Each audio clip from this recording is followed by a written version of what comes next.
back to Our Medicine 101. I'm Megan Martin. And I'm Natasia Harris. Today we will be discussing alternative medicine versus conventional medicine and the risks, benefits, and opinions of medical professionals. Now, one may ask why we should discuss the risks and benefits of conventional versus alternative medicine.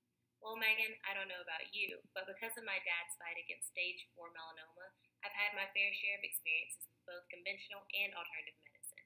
Because of this, my views on the world of medicine have changed drastically. If I'm correct, I remember you mentioning your grandmother's battle with cancer. Do you know what her treatment process was like and if any alternative measures were explored? Being that I was very young when my grandmother lost her battle to kidney cancer, I'm not really sure of the measures that were taken, but I'm almost positive that she went through chemotherapy and radiation like many other cancer patients today. And due to the lack of alternative measures used during that time, exploring alternative medicine truly sparked my interest. Alternative medicine has been viewed in multiple ways over the past few years as its popularity has grown tremendously. Being that alternative medicine is considered old medicine and sometimes foolery, after meeting with Ms. Dora Locklear on last Friday morning, it's hard to view alternative medicine as anything other than the art of healing. Ms. Locklear is an energy practitioner as well as a Reiki specialist who specializes in healing through the use of energy. She believes that when taking a holistic approach of healing, the body is able to reach its optimum place for healing. When one reaches this optimum space, they are able to heal spiritually and emotionally. When the body is aligned, healing is quite significant. One of the main points she made throughout our meeting was that sometimes healing does not mean getting better and remaining alive. Sometimes a person is healed through death. Healing through death is when the mind and soul have reached an alignment outside the physical body. She spoke of how conventional medical professionals focus on treatment of the physical body. Meanwhile, alternative medicine specialists focus on treating the mind, body, and soul. One may question whether a professional such as Dora encourages the use of conventional medicine, and Dora encourages it wholeheartedly, as long as the conventional medical professional has the right intentions and motivation for healing patients. When she said this, I was reminded of an article I read called Conventional versus Alternative Medicine Explained by Dr. Linda Page, MD. She spoke of a doctor who treated his patients with hopes of expanding his practice and having a multitude of patients. He grew very upset when his colleague cured some patients because he felt that the treatments and number of patients had made him a better medical professional rather than his ability to heal. When thinking of medicine, a lot of people think of pills and radiation and tend to leave out other methods such as those that go along with alternative medicine. With the technology and news that we have today, people are starting to fall into the trap that everything they hear is true. With that being said, many people are being brainwashed in a sense that conventional medicine is the only way of healing. According to Alison Hazelbaker, alternative medicine worked for many years before conventional medicine was ever brought into the equation. It is known that our bodies are natural healers and they are always trying to fix whatever is wrong. This combined with alternative medicine allows patients to heal.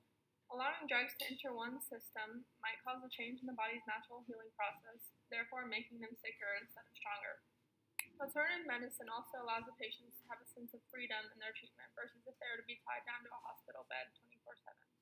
And now we have an interview from nurse Delisha Thomas discussing her experiences with both alternative and conventional medicine.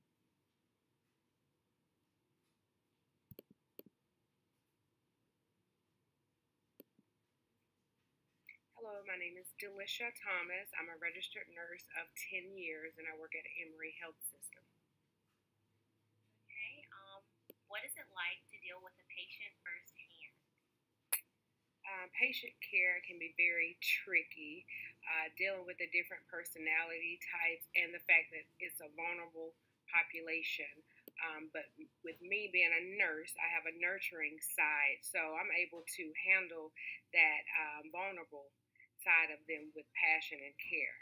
So it comes with ease for me, but with some people it can be a bit challenging due to the personality differences. Is there anything you do to cope with seeing your patients suffer from the medicine they are prescribed?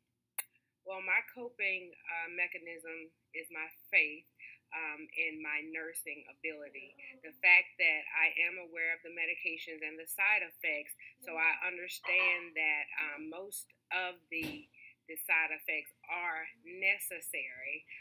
allows me to be able to cope better and to kind of see the light at the end of the tunnel, knowing that we have eliminated the worst medications and we are given what we feel is the best. So just to hold on and to know that one day the medications will pay off. But my coping mechanism definitely is my faith.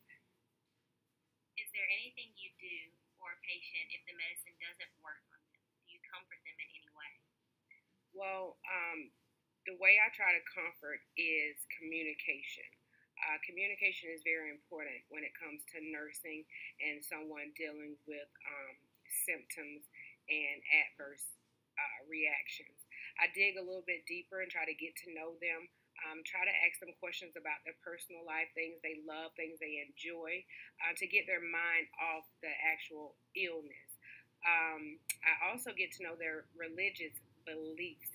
Sometimes that can take us a bit further and to help them to be able to have more comfort knowing that there is a higher power that's working for them. Do you have any knowledge or experience with alternative healing? If so, what do you think of it?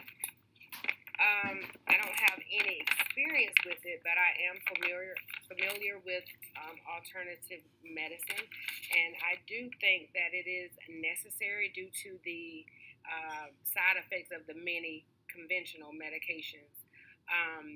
So I do think it is necessary in order to bring another level of comfort without dragging on different medications and adding to the side effects.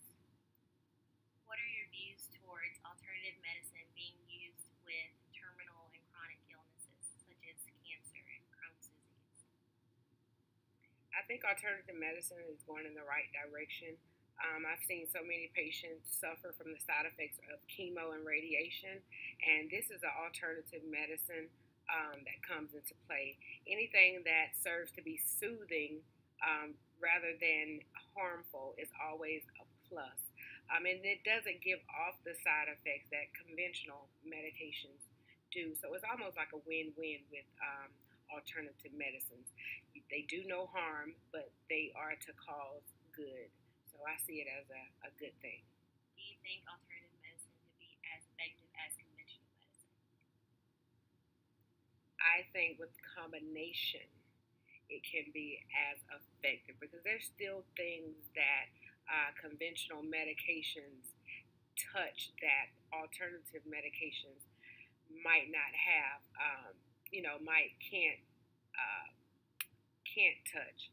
But so I think a combination therapy would be the best.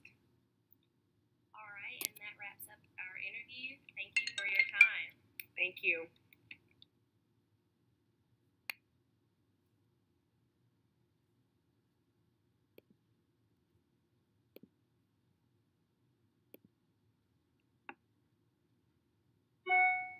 After interviewing both Dora and Alicia, I feel as if both alternative and conventional medicines are needed, as the world of medicine would be nothing without both of them.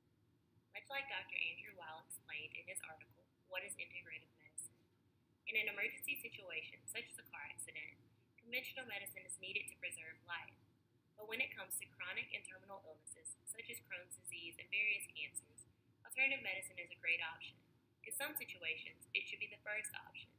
If the alternative medicine method is unsuccessful alone, then both alternative and conventional methods should be paired together with hopes of acquiring healing. Lastly, insurance companies should start supporting the use of alternative medicine as it also helps with curing and healing.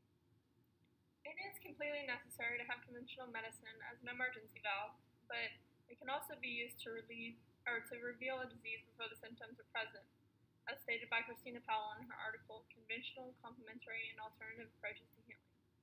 Also, going off the insurance thing as well, many insurance companies may not cover alternative healing because it isn't really thought of as an effective way of healing yet. It has been proven that alternative medicine does allow patients to heal in lots of ways. Therefore, it should be covered by insurance. Although conventional has some great benefits, alternative medicine is healthier and helps the patient not only physically but mentally and spiritually. Signing out, I'm Natasha Harris. And I'm Megan Martin. And you've just watched your first and final episode of All Medicine 101.